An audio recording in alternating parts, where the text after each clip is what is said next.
எம்பெருமான் மாலை பொழுதில் தோன்றினார். அவரை கிழிச்சுட்டார். கிழித்த பிற்பாடு அந்த கோபம் இன்னும் அடங்கலை.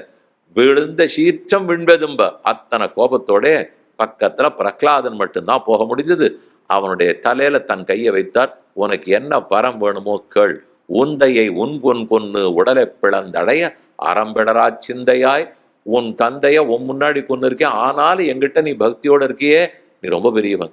இந்த பக்தனைத்தான் தேடிக்கொண்டிருந்தேன். வாசுதேவா சர்வமிதி ச மகாத்மா சுதுர்லபகான்னு கண்ணனை சாதிக்கிறார். தேடி தேடி பார்த்தாலும் கிடைக்காது. என்ன வரம் வேணுமோ கேள். அவன் கை கூப்பிட்டு சொன்னான். கேட்ட வரம் கிடைச்சுட்டேன்னா. நீனு கேட்கவே இல்லையென்னார். நான் கைகாட்டத்துக்கு வந்து சேவை சாதிச்சே, இதை விட நான் என்ன உன்கிட்ட வரம் கேட்க முடியும்? உன்னை சேவிக்கிறதுக்கு தான் ஒரு நாள் காணவாராயே மண்ணும் விண்ணும் மகிழவே ஒரு நாள் வந்தால் போரும்னு கேட்டேன். வந்து விட்டாய். உலகத்தாருக்கு நீதான்கிறத உணர்த்தி விட்டாய். உடைய ஒரு பிரார்த்தனை, இந்த அப்பா தப்பா நடந்துட்டார்னு கோஷி விடாதே, அவனையும் மன்னித்து விடு என்று சொல்ல, சரி சரி உந்தினி உன் குலத்துதித்தோரை கொல்லேன், உன்னுடைய வம்சத்துல பிறந்த ஒத்தரையும் இனிமே கொல்ல மாட்டேன்ட்டார். அதனாலதான் நாளைக்கு பார்க்கக்கூடிய மகாபலிய திருவிக்கிரம பெருமாள் கொல்லவே இல்லை.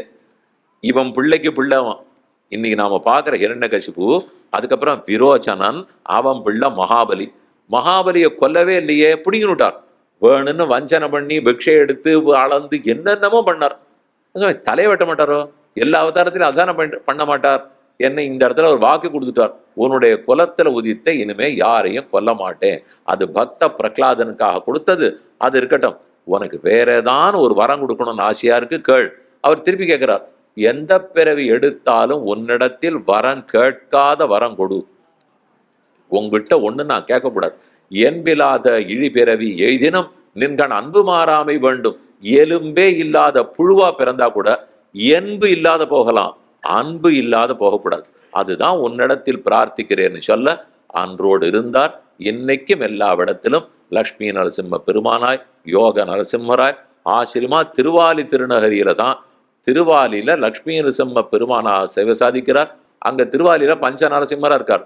உக்ரம், வீரம், மகாவிஷ்ணும், ஜுவலந்தம், சர்வத்தோமுகம், சிம்மம், பீஷணம், பத்ரம், மிருத்யுமித்யும் நமாமியகம்.